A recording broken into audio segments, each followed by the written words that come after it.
mbokk yi dañu yeewu ce matin gis communiqué wu procureur bi concernant événement yi amoon université ba malheureusement suñu rak suñu neveu Abdoulaye Ba ñàkk ci bakkanam et boo liiree communiqué bi da ngay am jàqare parce que day am yu bëri yu ñëwaat ci suñu bopp ñun ñi nga xamante ni yàlla def na ci diggante 2021 ak 2024 jàmmaarloo nañoo Macky Sall ak nguuram lu ne fekk ñu ci tuuma gu ne nguur googu jël ko teg ko ci kaw opposition bi globalement même société civile ak bépp sénégalais bu doon bañ mais surtout ki nga xamante ni mooy Ousmane Sonko doonoon leaderu opposition amut luñ tegut ci dara que day manipuler étudiants yi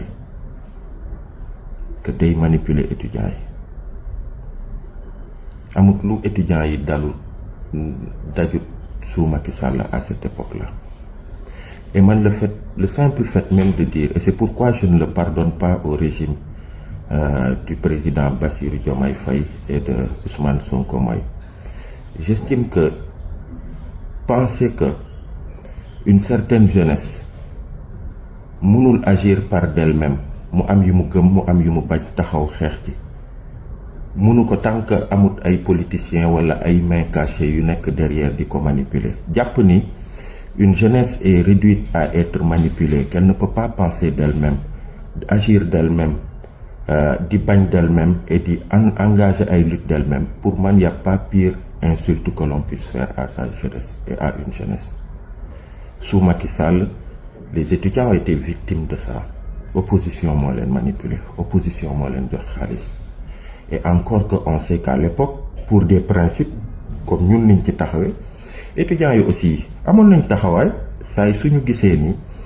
opposant Ousmane Sonko Macky Sall mu ngi koy bëgg néewal doole et c'est ces mêmes étudiants qui sont là aujourd'hui di xeex pour des causes à eux mooy li jëm ci bourse ba mu am ko ci ñàkk bakkanam et on voit ce communiqué du procureur communiqué bi boo ko xoolee déjà rek li ci ëpp ca njëlbeen sax boo ko xoolee on parle plus des circonstances li xew les dégâts matériels ak yooyu yu dañ ci taxaw lool jëmale ko nag ci étudiants yi après on vient nous dire que à ce stade de l'enquête éléments yu ñu am wonewul ni Abdoulaye Ba dañ ko dóor ba mu mokk laata muy faatu et on parle même des rumeurs yi nga xamante ni mu ngi jëm ci thèse boobu.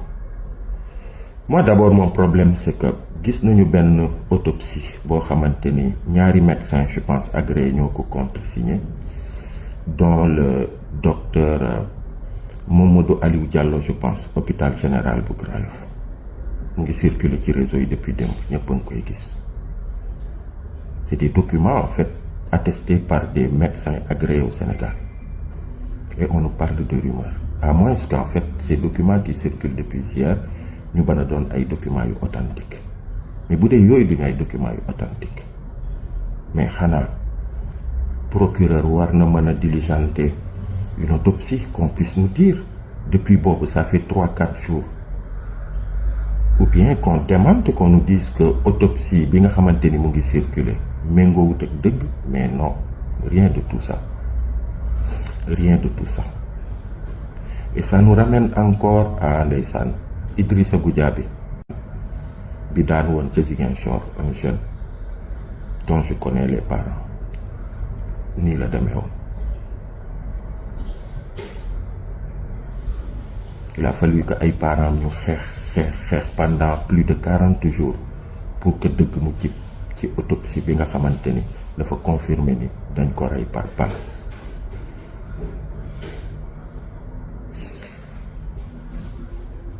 ñi daan bañ ca bi Macky Sall néewalee doole sénégalais yi di leen xoqatal di xoqatal opposition am di joxoñ étudiants yi, di traiter de rebelles, de force occulte, di génnee ay éléments yuy chargé ay ndaw comme quoi dañu yor ay cocktail molotov di def naka sa dul noonu ñi ko daan bañ démb tey bu ñu dundee li ni mel les mêmes éléments de langage di ñëw ay ministre di taxaw à l'image de liñ doon gis ci ay jamono situation posée wu même dans la prise de parole des ministres ak ay éléments yi nga xamante ni dañ ko wane ça va plus vers charger les étudiants plutôt que di wane aussi ay éléments yuy dem ci beneen wet gi mooy force de l'ordre yi jéyee yi ñu fa def ak yi ñu fa def ñëpp teg nañ ci bët. Et au bout du compte, c'est quoi? C'est qu'en fait, de la même manière que la parole de l'autorité a été décrédibilisée, n'a pas été crédible, et de cette même manière, kan moo mën a wax Sénégal tey ni ministre yi bi ñu génnee tey liñ fa wax que sénégalais yi gëm nañ ko amut nañ ko wax rek. Donc ñi daan taxaw di ci bañ ba mu jaral leen lu ne teg nañ ñu ko ci nag. Mais par principe lañ taxawoon pas pour nit tey ñu ngi koy daj di am les mêmes positions te yàlla tax te Sénégal tax. Il faut libérer les étudiants s'il vous plaît. Au même moment où on nous dit que amul benn élément buy étayé ni Abdoulaye suñu frère dañ ko dóor ba mu mokk laata muy faatu. De la même manière que loolu ñu ngi koy jéem a remettre en question di jéem a lëndëmal xelu sénégalais yi. De cette même manière ñuy xool nu ñuy charger étudiants yi démb ci guddi gis nañu ni étudiants yi ñu ngi leen di jàpp commencé leen teg ay charges comme quoi ils ont reçu des financements de l'opposition. Mais quelle farce quoi, quelle farce. Libérer leen étudiants yi, c'est un premier acte en fait d'apaisement. Nit ñi apaisement rek lañ bëgg. Bu ngeen libérer étudiants yi ibbi ay waxtaan amical yi ngeen suspendre, c'est pas une bonne idée. Ça a été fait par Macky Sall. Lan la jurut dara lu baax. Ibbi leen ay waxtaan yu sincère jéem a xool comment régler d'abord ponctuellement ce problème et puis jéem a xool après dans la durée comment est-ce qu'on peut aller de façon consensuelle vers des réformes yi nga xamante ni acteurs yëpp dañ ciy nangu. Mais j'ai le sentiment qu'on a un pouvoir ou un régime des autorités qui se sont braqués.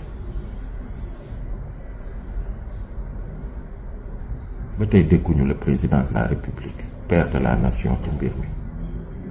alors qu'il aurait pu. Njabootam la. Le premier ministre Ousmane Sonko, à part kaddu yu mu jëkkati ñooro jëmale ko ci opposants yi nga xamante ni jàpp ne ñoom ñooy manipuler étudiants yi,